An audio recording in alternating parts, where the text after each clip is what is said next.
She was one of the most popular and famous child stars ever, singing, acting, and dancing her way to stardom. Imagine a child star so famous that she became a symbol of hope during the darkest years of the Great Depression. Shirley Temple is among them. Her trademark curls and dimples lifted the spirits of people in America during the Great Depression of the 1930s. With her golden curls, sparkling eyes, and smile that lit up every room, Shirley Temple wasn't just a star. She was a national treasure. But behind the charm, there was a life filled with incredible achievements and harsh realities. What happened to the girl who became America's sweetheart, and what truths lie beneath that signature smile? Shirley was born on April 23, 1928, in Santa Monica, California, to George and Gertrude Temple. Her mother, a fiercely determined woman, saw potential in Shirley from the start. Even as a toddler, Shirley was full of energy and personality. At just 3 years old, Gertrude enrolled her in dance classes, believing her daughter was destined for greatness. And greatness came quickly. Shirley's magnetic charm made her a star almost overnight. Gertrude's dedication to Shirley's career was intense and unyielding. She styled Shirley's hair into exactly 56 perfect pin curls for every single movie. No more, no less. A ritual as precise as her mother's ambition. As Shirley would later say, her super mother kept my head on straight, guiding her firmly but lovingly. Gertrude was not just a stage mom. She was the force behind Shirley's charm, shaping her every step with determination and a vision for greatness. As Shirley grew, her hobbies were far from typical. She didn't spend her days with dolls or toys. Instead, she was singing, dancing, and performing little shows for her family, a tiny whirlwind of talent who couldn't sit still. Her family watched fascinated as Shirley transformed into this unstoppable bundle of joy, ready to win the hearts of America. But what truly set Shirley apart wasn't just her talent. It was a unique charm that seemed both innocent and wise beyond her years. Then came her big break in the most unusual way.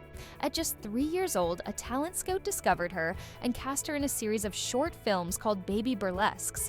But these films were strange, to say the least. Imagine toddlers in diapers playing out exaggerated adult scenes. Shirley was seen trading kisses for lollipops and saying lines like, "I'm expensive." In one scene, she even responded with a smile to a soldier in a diaper who called her baby. Audiences couldn't get enough of her. But for Shirley, the experience left a lasting mark. As an adult, Shirley looked back on her time in Baby Burlesques with a critical eye. In her autobiography, Child Star, she called the series a cynical exploitation of our childish innocence. Revealing that they were more than just quirky, they often included racial and gender stereotypes that were uncomfortable even by the standards of the time. These early experiences shaped her view of Hollywood and its darker side, lessons she carried with her as she continued to grow up on screen. During that time, it was not uncommon for child actors to imitate adult life, even if it seems odd today. In these films, kids dressed up like adults and acted out silly scenes involving love stories or fancy parties. Shirley found herself pretending to behave like a grown-up, which was quite a strange expectation for someone her age. In one of the short films, War Babies, made in 1932, 3-year-old Shirley gets her first speaking role as an exotic dancer in a bar for soldiers.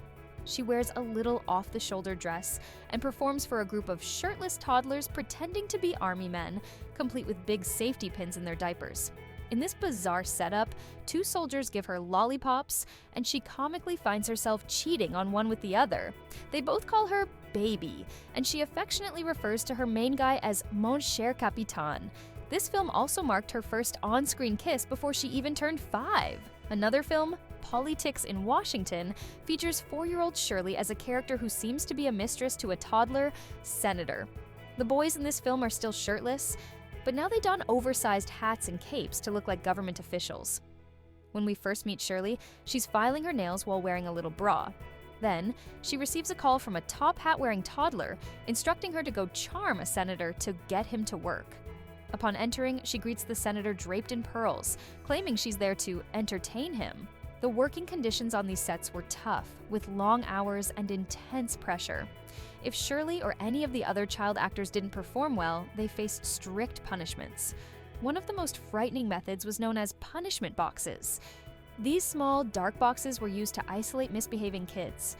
Shirley spent hours in one of these boxes, a stark reminder of the harsh realities of Hollywood that often remain hidden from the public. Unfortunately, stories like hers were not uncommon. Many child actors endured similar treatment, revealing an industry that frequently prioritized success over the well-being of its youngest stars. Her breakout role came at the age of 6 in the film Stand Up and Cheer in 1934. At this time, America was in the midst of the Great Depression, and the nation desperately needed hope, something to lift their spirits. Enter Shirley Temple. Her optimistic characters in movies like Bright Eyes and Curly Top captured the hearts of millions, making her a symbol of innocence and happiness during one of the darkest times in American history. She could light up the gloomiest of days with just a simple smile, and by the tender age of 10, she was the highest-grossing actor in the United States. Imagine that, a child out-earning adults during one of the toughest financial crises in history. Shirley's value as an entertainer was so high that when she was just 7 years old, 20th Century Fox took the unusual step of insuring their rising star for $795,000 through Lloyd's of London to protect their investment.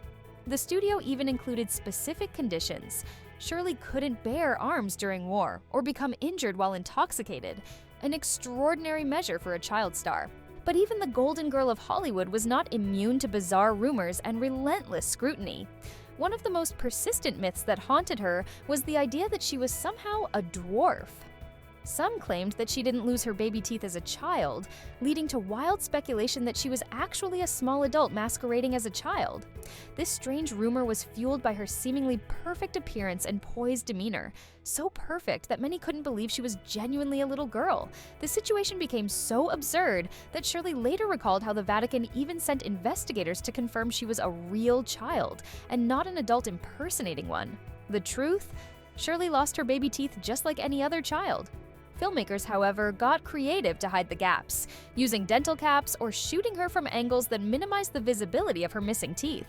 Others questioned the authenticity of her iconic curls, which Shirley later admitted were real, but required an extensive nightly routine to maintain. Despite her glittering success, Shirley's transition to adolescence wasn't as smooth as her early career. As she matured, her adorable image became harder to maintain, and audiences struggled to accept her as anything but the darling child star they adored.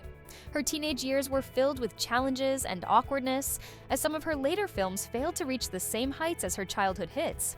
In 1940, at just 12 years old, she was let go by her longtime studio, 20th Century Fox. Suddenly, Hollywood's Golden Girl was out of work, facing rejection for the first time in her life. The public seemed to lose interest as Shirley grew up, a tragic fate far too common for child actors. As she matured, Shirley Temple transitioned from being a Hollywood darling to a young woman grappling with her own personal challenges.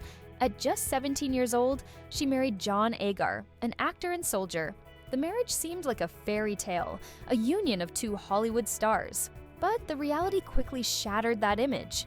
John Agar struggled with alcoholism and was reportedly unfaithful, engaging in multiple affairs throughout their marriage. The pressures of Hollywood, coupled with these personal struggles, ultimately led to their divorce in 1949, leaving Shirley to raise their daughter, Linda Susan, on her own. However, Shirley found happiness again in 1950 when she married Charles Alden Black, a businessman and Navy officer. Together they welcomed 2 more children, Charles Jr. and Lori. This new chapter brought her stability and love, and her family became her source of strength. Shirley stepped away from acting, choosing to focus on raising her kids and living a more private life, embracing the everyday joys of motherhood without regret. But Shirley's story doesn't end there. In fact, it takes an unexpected turn into the world of diplomacy. In 1969, Shirley began working for the U.S. State Department, using her fame and intelligence to forge a new path as a diplomat. She was appointed as a delegate to the United Nations, and in 1974, she became the U.S. ambassador to Ghana. Her charisma and grace, which had charmed millions on screen, now helped her navigate the complexities of international politics. In 1989, she took on the prestigious role of U.S. ambassador to Czechoslovakia during a tumultuous period marked by the fall of the communist regime. It was clear that Shirley had found a second calling, proving her talents extended far beyond the spotlight and into meaningful global service. Throughout her life, Shirley remained a beloved figure, but she wasn't immune to tragedy. In 1972, she was diagnosed with breast cancer, becoming one of the first well-known women to speak openly about the disease. Her bravery in discussing her double mastectomy helped break the stigma surrounding breast cancer at a time when such topics were often kept hidden. She advocated for awareness, using her platform to support others facing similar battles. Sadly, Shirley Temple passed away on February 10, 2014, at the age of 85. She died of chronic obstructive pulmonary disease, a result of her years as a heavy smoker. Ironically, something she kept secret from the public for most of her life. But even in death, Shirley remains an icon, not just as the darling child star who helped America smile through the Great Depression, but as a strong, multifaceted woman who transformed her life time and again, from the golden girl of Hollywood to a respected diplomat and advocate.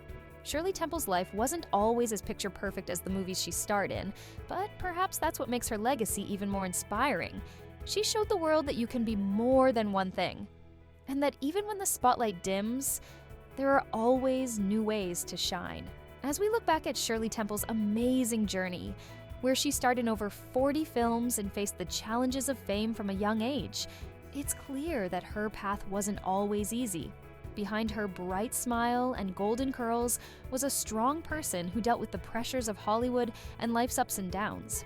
Not only did she win hearts as a famous child star, but she also became a U.S. ambassador later in life, working for important causes. Shirley's story shows us that even the brightest stars have their struggles. If you enjoyed hearing about her incredible life, don't forget to like, share, and subscribe for more inspiring stories about Hollywood legends.